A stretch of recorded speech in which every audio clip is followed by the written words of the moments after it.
lost in your eyes, under your spell.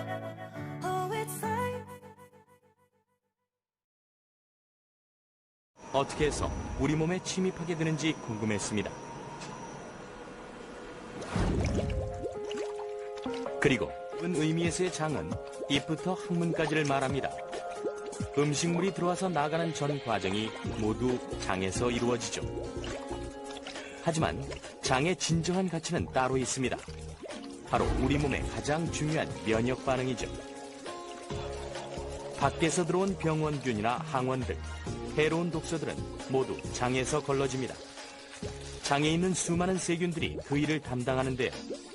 겨우 1g밖에 안 되는 대변 속에도 1000억에서 1조 마리의 세균이 있습니다. 병원균은 여러 가지 독소들을 뿜어냅니다. 또한 균 자체의 몸에서 털이나 꼬리가 떨어져 나오기도 하죠.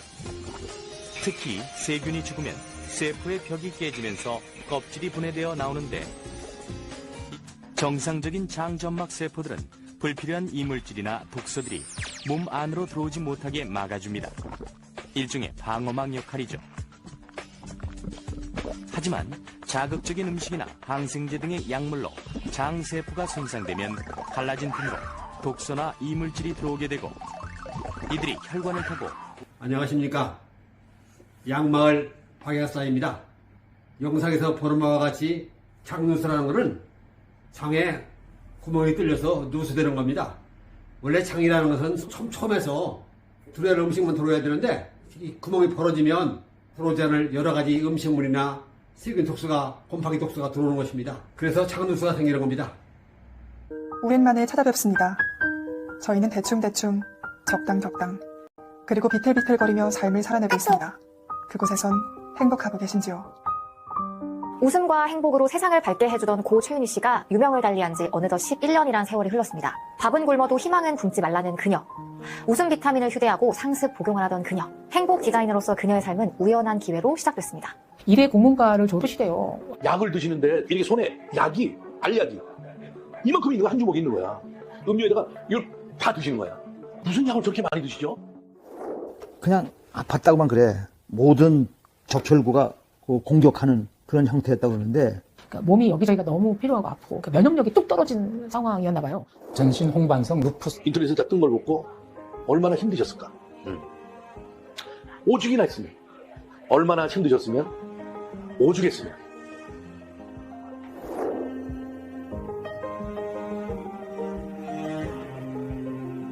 (12년) 전에 신문에 난 얘기인데 행복전도사 최윤희 씨가 자가면역질환인 루푸스를 앓고 있다가 700가지 고통에 시달려서 너무나 참을 수가 없어서 남편하고 두 분이 같은 시간에 세상을 하직했다 합니다. 지금이라면 루푸스에 도움을 줄 수 있었을 텐데 안타깝습니다.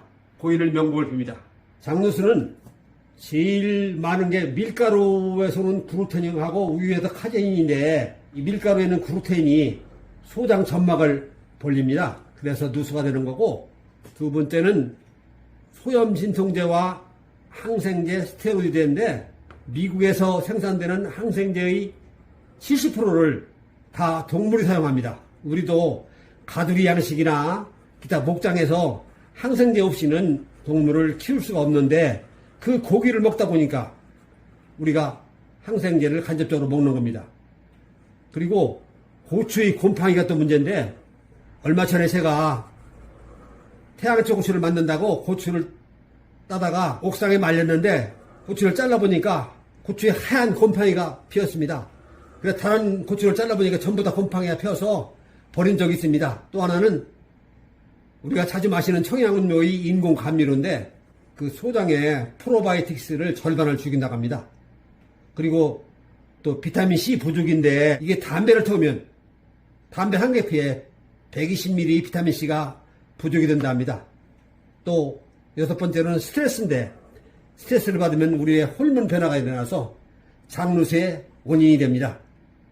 만약에 몸에 들어오면 안 되는 물질이 들어오면 첫 번째는 우리 간과 신장이 해독을 합니다. 그런데 계속 몸에 들어오지 않은 항원이 들어오면 미처 해독을 못하면 그때는 우리 몸에서 항원 항체 반응이 일어납니다. 수지상세포라는 데가 있는데 여기서 항원을 감지를 해서 면역세포에 명령을 내리면 항체가 생기는데 문제는 항원이 들어오지 않아도 생기는 항체가 가라앉지 않는 겁니다. 이 몸에 생기는 항체가 온몸을 돌아다니면서 우리 몸 중에 가장 약한 부분을 공격해서 자가 면역 질환이 생깁니다. 그러면 흙탕물이 가득 찬 항아리라고 한번 가정해 보겠습니다. 이 흙탕물을 맑게 하면 자가 면역 질환이 낫는데 어떻게 하야 되느냐? 첫 번째는 물이 들어오는 물꼬를 막아야 됩니다. 물꼬를 막고 다음에는 그 항아리에다가 계속 맑은 물을 부어주면 그 물은 깨끗해지고 우리가 자가 면역 질환에서 해방될 수가 있습니다. 지금 현실은 면역 억제제나 스테로이드를 사용해서 면역세포가 일시적으로 마비가 되는데 면역세포는 다시 깨어납니다. 근데 문제는 우리 면역이 마비가 되면 매일 암세포가 5,000개가 생겨나는데 뇌출을 킬러세포가 이것을 없애서 우리가 암에 안 걸리는데 만약에 면역이 억제되면 암에 취약할 수밖에 없습니다. 그러면 물꿀을 먹는 방법을 먼저 말씀드리겠습니다.